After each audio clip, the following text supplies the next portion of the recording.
Okay, so before we get started, I'm going to clean up my studio space and make it nice and ready for a watercolor painting. I'm organizing everything so I know where it's at. Next, I'm going to go through my paints and actually organize them so I can find them easily. Once everything's nice and clean, I'm ready to begin. Okay, so today we're going to start by going over some of the supplies that I use when watercolor painting. So first of all is this board. I picked this board up at Lowe's the other day for $4. So that's the board I'm going to use to stretch my paper on and just use it as my general surface. I've got my easel here that converts into a watercolor table. So it's laid down nice and flat and even so I can put my board on it and not have to worry about making a big mess on any table. So that's nice. Obviously you don't need an easel. That's just what I have to do this type of project on. The next thing is this staple gun. Super simple. I did get the little staples because they're easier to get out of the board. They're obviously going to be stapling into this board, and if they're too long or too heavy, they're really hard to pry out without ripping the paper. So for my paper, I actually have this watercolor pad that I got at Michael's. It's like the cheapest kind of watercolor paper you can get. I use this for my gouache paintings. There's only a couple sheets left in this one because I just wanted to finish it off before I got my next pad out. But like I said, it's just the cheap watercolor paper. You can find it just about anywhere. This is Michael's brand. I got the level 2 artist just because it's a little bit thicker. It's 140 pounds, which just refers to how thick it is. And I just like that thickness personally. You can also get the giant sheets of watercolor paper, which is what I would typically use. But I do not have any of those sheets right now in my studio on hand. And since the stores are closed, I will be using what I have, which again is fine because it's most likely what you will have at home too. The big sheets are huge, and I rip those and make them into smaller sheets. Usually I'll rip them in half. It is important to rip them instead of cut them if you ever do decide to use those bigger watercolor sheets, because of the way the fabrics bend together like this. They're like weaved together, and if you cut them, you bruise the paper and you'll actually be able to see it when you paint. This paper is probably going to be bruised when I paint on it, but that's okay for today because I'm just going to show you some basics. But if it is bruised, which I think it will be because I haven't been very nice to this paper, you'll be able to see what I'm talking about. But basically what will happen is when you paint over a spot, you'll be able to see like a discoloration in an area, and that's from where the paper has been handled too roughly. The more upscale of paper you get, the more sensitive it is, so you do have to handle those big pages with care. So that's it for our paper today. Like I said, I'm just using the very basics to get us started. My other thing I have here is just a plate. I actually got this plate in Target. Most people who do watercoloring use a butcher's plate, which is probably about this long, and it's a white bottom plate that butchers use, and watercolor artists use them all the time because they're large, flat, and they have a white background. Whatever kind of item you decide to use as your palette, it is important that you have a white base that will allow you to see your colors a lot better. Watercolor is very transparent, so if you have an off-white even, or some random color surface and you use your watercolor paints with it, it will be hard to tell what colors you're actually using. It's also important that you have some sort of rim when you're using liquid watercolor paints. If you have something like this, that will work too. You're actually going to use these sections to mix your paint colors in. So I'll show you a little bit of how to use that later. This is a sample I got at an art convention a while back. So it has not been used yet, but I will demonstrate to you how to use these types of watercolor if this is what you prefer to use. I prefer the liquid kind. It's easier to mix colors with, and that's what I enjoy most about painting, is mixing colors. Okay, so for this next part, I moved you a little closer so you can see. So we have our tray, and as you can tell, I put some colors on it. I like to put the reds, the blues, and the yellows in separate areas, so I have all this space to mix my colors. So you do not have to use the colors I'm going to show you today. It's very much a suggestion. They are the colors that I prefer to use, but again, you don't have to use them. The important thing is that you have a warm and a cool of each hue. So we want a warm, which means it has a red base to it, so it looks redder. And the cool means that it looks more blue. So as you can see, when we look at these two reds that I have here, this one looks very red. This one looks darker, but also, if you can tell, it looks a little bit purpley. So as you can see, as I hold it right here up in the light, it is darker. It looks a little purple, so it's definitely cool. Moving on to yellow. Same thing. One of these looks a little bit orangey, so it's got some more red. This one is very yellow. So it actually has a green tint to it. The green is hard to tell, but basically lemon and an orangey yellow for your warm and your cool yellows. Now this isn't orange, it is yellow, it's just a more orange yellow. And the blues, they are hard to tell in this light without water added to them. But one blue is cobalt blue, it's a lighter blue. The other blue is actually called Payne's Gray, which this paper towel, I spilled some on my hand earlier. So this blue right here, this light blue, you can tell after water's been added to it, that's the cobalt blue.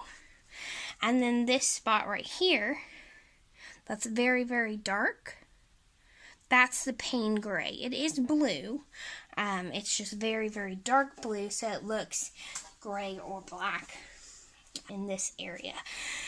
And especially when there's no water to it, it looks black. But it is blue. So the lighter blue, the really, really blue, and then the dark blue that looks more purpley. So it's going to be warmer. So we've got our warm and cool of each color. So the exact tubes that I'm using are these right here. Now, I have watercolor tubes everywhere, all over the place in this space, and you might see me grab a different one out, and I might show it to you every once in a while. This one is one that I will probably use. It's called Rose Madder. I really enjoy the color that this creates. I can mix one that is very similar using these colors and mix just about every color with these colors right here, with these 6 colors.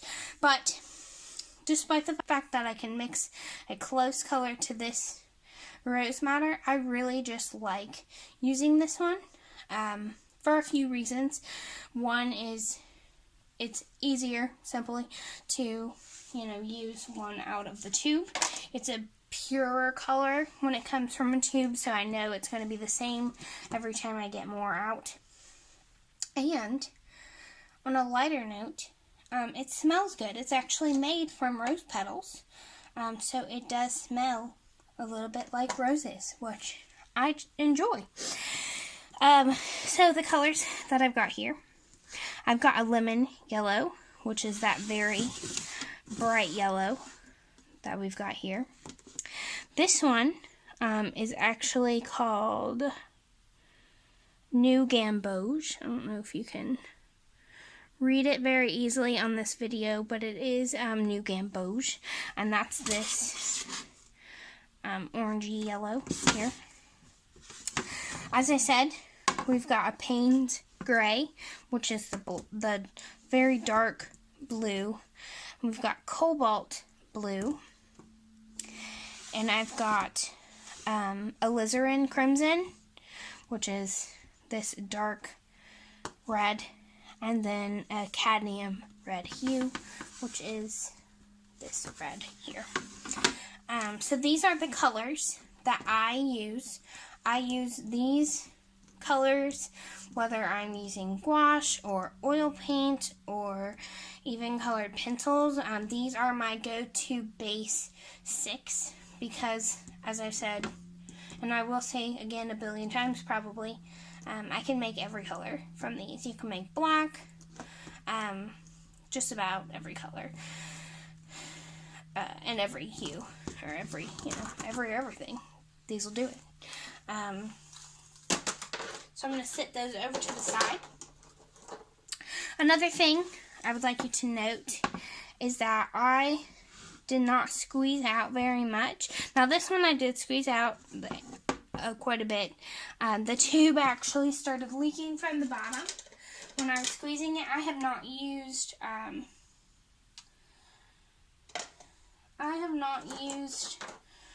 these colors in a long time. From watercolor, I've been doing a lot of gouache painting, which I can talk about some other time. But since it's been a while since I used these colors, that blue in particular got a little hard at the top. So when I squeezed it too hard and it started coming at the bottom. It still works, obviously. I just tape up the tube and move right along. But I do want you to notice I did not squeeze out very much. And as you can tell, these tubes, especially this little guy, are very small in size. There's not a lot that comes in them. They're usually about 8 milliliters, sometimes 6. And the reason for that is you do not need very much. We're going to be adding a lot of water to our watercolors, and these colors will last a long time. So it's important not to squirt too much out, or you might end up accidentally wasting it. They do last a long time on the plate.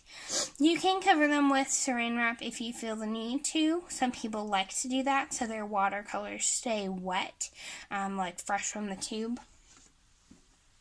I don't feel the need to do that. I like being able to add as much water as I want and make it as thin and as transparent as I want and I see fit. So I don't mind it at all when they start to dry out. This one's actually, you can tell because it kind of turns like to a matte. It looks like plasticky. Like this still looks very wet, obviously, but like these don't look as wet. So, anyways, there's the paints. So moving right along. The first thing we need to do is, oh, the camera out of focus. The first thing we need to do is stretch our paper. So what we're going to do is get a staple gun. You can use a regular staple and foam core or some other type of durable surface that you can easily get staples in and out of. I use this board, as I said before, that I got at Lowe's for $4, I believe it was. And I've got this staple gun. I like to use it because it is durable. I don't have to worry about it. So I've got my water. I've also got this guy here, which I got at Hobby Lobby, I believe. As you can see, it's a little dirty in the bottom from using gouache paints, but it just helps to clean out your brush. You can rake your brushes along the bottom, soak them in here, and then stick them here to dry. I like it. It's useful. So the first thing we're going to do is wet our paper. So as you can see, I am completely soaking this sucker, so it is thoroughly wet. Now we are going to make a mess, so you may want to do this outside. At least make sure you have some sort of drop cloth or preventative measures for getting water all over the house. Don't want your mom calling me and yelling at me for letting you make a mess. So, you know, take precautions. But you want this thing to be soaked. So I'm just spreading water over it. So if we use a more upscale paper, I would be doing this much more cautiously. I wouldn't be rubbing it. Because that can actually bruise the paper and hurt it. I would be doing this in a big bucket in the sink, but this is just kind of a beginning intro video, so we can talk about some basics. So I'm just doing it the easy way this time, but you can do it in the sink if you'd like, whatever is more convenient for you. Just keep in mind, you need the whole thing, like dripping, soaking wet, as I hope you can see well in this video. So now, I'm laying it down flat, I'm smoothing it out, making sure there's no wrinkles, crinkles, bumps, or dents. Again, you want to be easy with it, don't push hard. The paper can get bruised.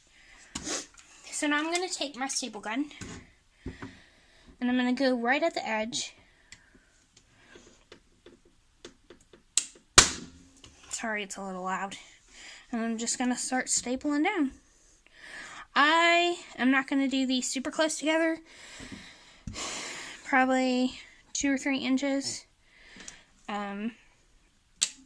Again, because we are just going over some basics, so don't feel the need to, make this thing more difficult than it needs to be.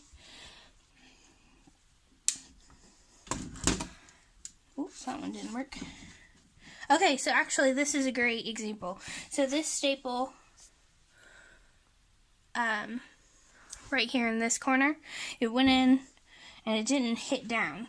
So it actually ripped the paper a little bit from where it was rubbed too well, because this is a lower quality paper, but it also definitely bruised it. So I will actually be able to show you in a few spots what bruised paper will look like. So I'm actually kind of happy it did that.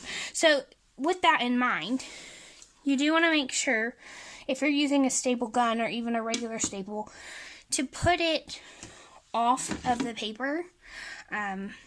You do not want to staple it on the paper like this, because it will hurt it.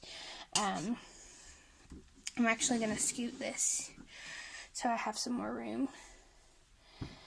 And I'm not going to put very many, like 3 or 4 at the most on each side. This side, actually only did 2 because I spaced them out well.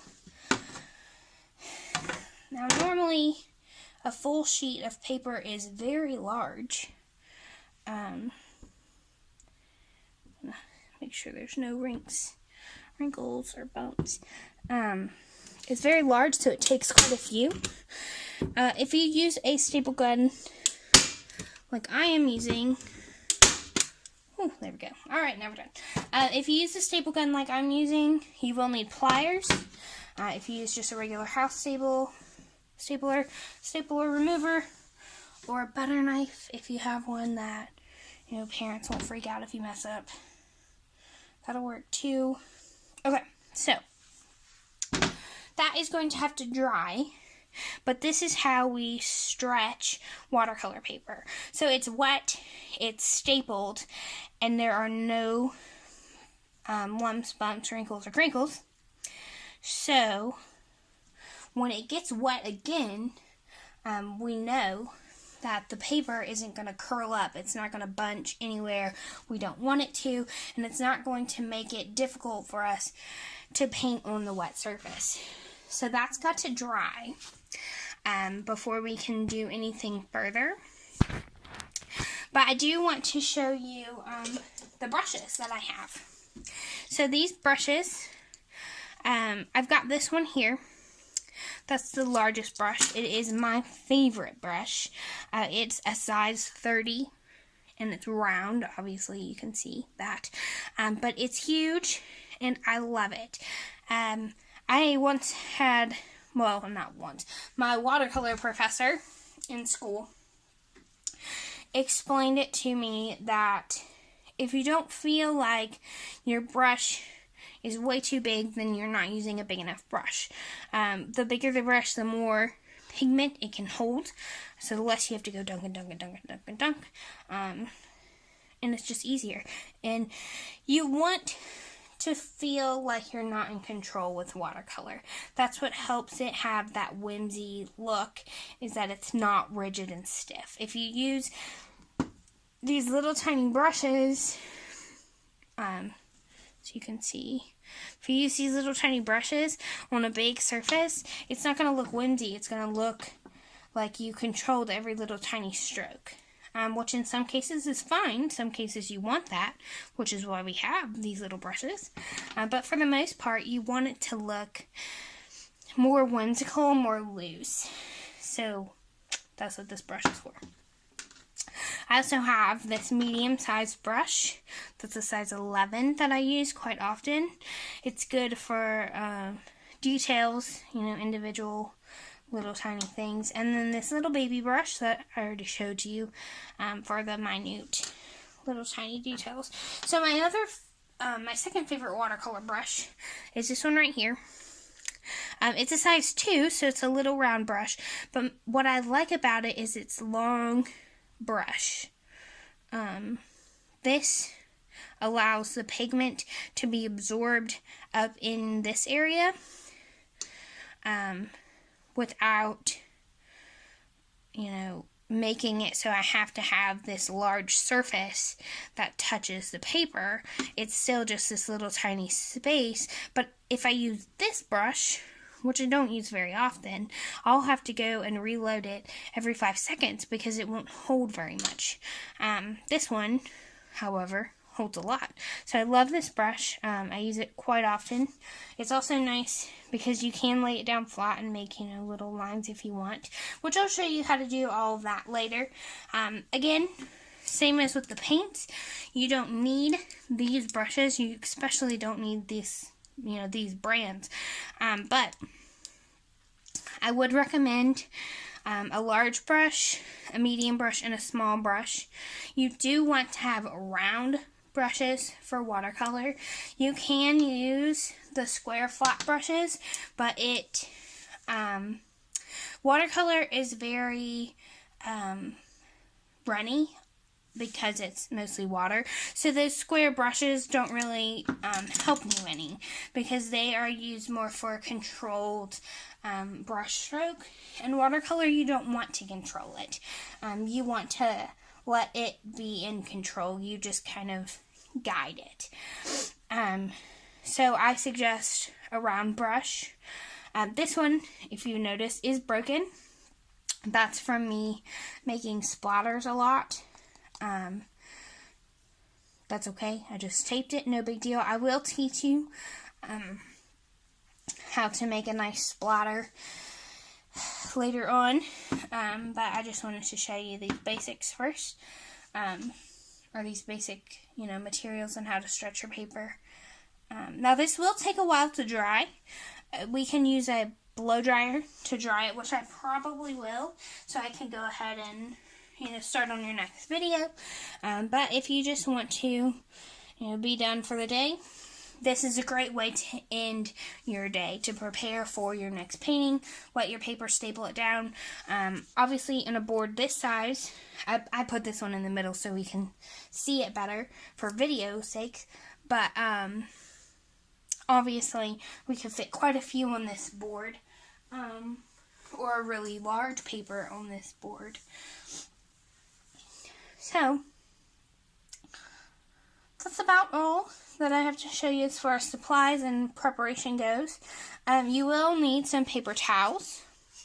I know that they are in short supply, so if you have a rag or a few rags that you don't mind to destroy, then you could use that. You will need a roll of tissue paper if you have, or not like decorative tissue paper, but like toilet paper, if you have a roll to spare. Again, I know it's in short supply right now, so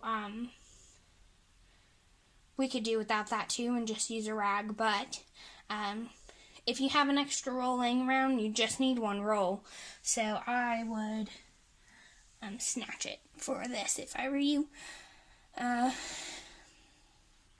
Yeah, so that's about it for today, or for this video at least. I do have many other brushes that you will see, and I'll try to show them to you before I just start using them and you don't know what's happening.